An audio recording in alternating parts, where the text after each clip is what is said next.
Le Grand Matin Sud Radio, 7h-10h. Patrick Roger. Il est 7h40. L'encadrement des loyers pourrait être obligatoire. En tout cas, c'est un rapport qui a été rendu par deux parlementaires, dont Anaïg Lemer, qui est députée EPR du Finistère, qui est avec nous. Bonjour Anaïg Lemer. Bonjour. Bon, ce que vous envisagez dans ce rapport, c'est l'encadrement des loyers dans des zones tendues, parce que ça existe déjà dans certaines villes. Je pense notamment à Paris et puis même quelques autres, non, Anaïg Lemer ? Alors ça existe effectivement déjà dans 69 villes en France. C'était à titre d'expérimentation. L'expérimentation se termine en novembre 2026.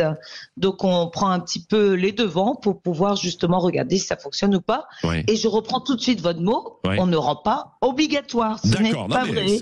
Non mais c'est voilà, pour ça. Je tiens à le dire de façon ferme. Non mais c'est bien sûr, mais mais c'est la question qu'on pose, quoi.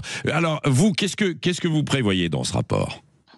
Alors dans ce rapport, en fait, on a déjà questionné les villes qui étaient concernées pour savoir si ça fonctionnait. Donc elles ont dit effectivement et que ce n'était pas ça qui baissait l'offre locative sur les territoires. C'était tout un ensemble de problématiques liées au logement. On est en situation de crise actuellement, donc c'est le coût du logement, le coût du foncier. Et nous, ce que l'on propose déjà, c'est non pas de rendre obligatoire, mais de pérenniser pour les villes qui le souhaitent ce dispositif. Donc, et elles pourront l'arrêter à tout moment. Donc ça, c'est une première étape. On simplifie les procédures pour y accéder parce qu'on s'est rendu compte que beaucoup de communes avaient du mal en fait à accéder à l'expérimentation. C'est pour ça qu'on n'avait que 69 villes et que peu candidataient. Donc on a interrogé celles qui voulaient candidater mais qui n'ont pas réussi à le faire. Et en fait, on améliore quand même beaucoup le dispositif aussi parce que c'était l'occasion que d'interroger les villes qui l'avaient déjà en place, que de voir ce qu'on pouvait améliorer. Donc il y a des améliorations qui sont prévues.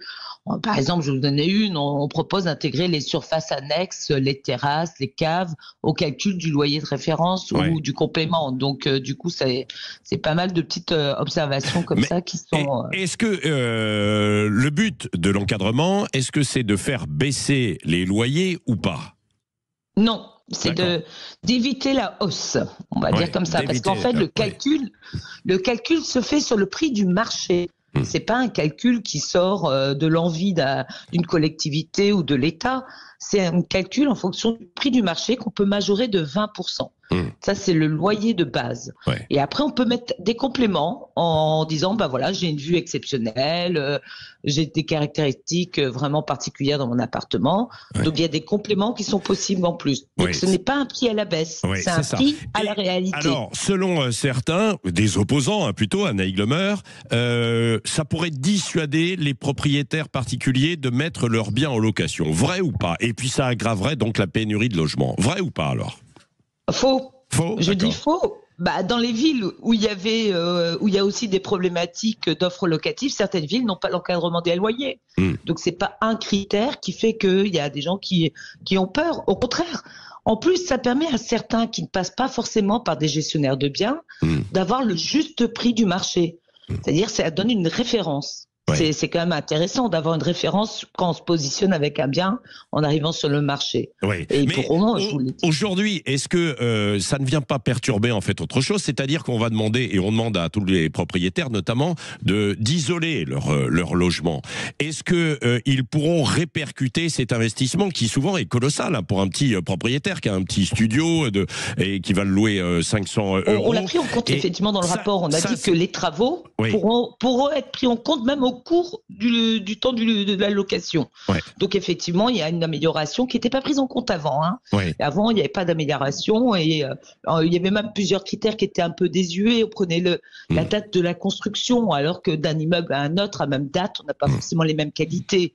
Donc tout ça, on l'a marqué dans le rapport. Après, c'est pas une proposition de loi. Non, c'est qu'un rapport. Il faut pas non plus s'alarmer.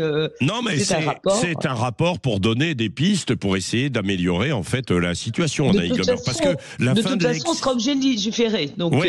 voilà, bon. On est en fin de, bien sûr, d'expérimentation, on sera obligé de légiférer. Ouais. Bon, donc là, on a eu un consensus à l'Assemblée nationale sur le sujet. Oui, c'est vrai.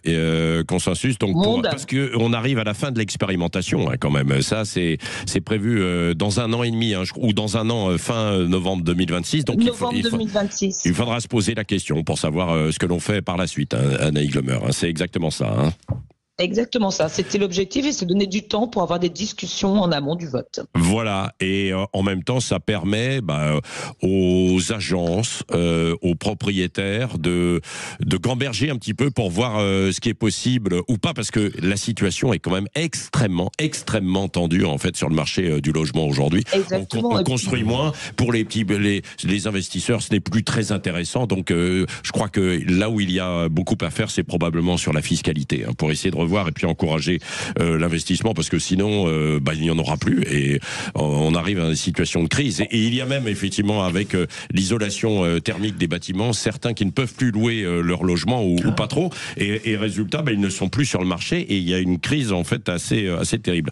C'est un vrai sujet et c'est pour ça que nous en parlons régulièrement sur Sud Radio. Nous avons une émission sur l'immobilier chaque samedi de midi à 13h et qu'on a besoin d'avoir d'experts comme vous, Anaïs Glomer, pour pouvoir nous éclairer. Merci d'avoir été avec nous ce matin en direct sur Sud Radio.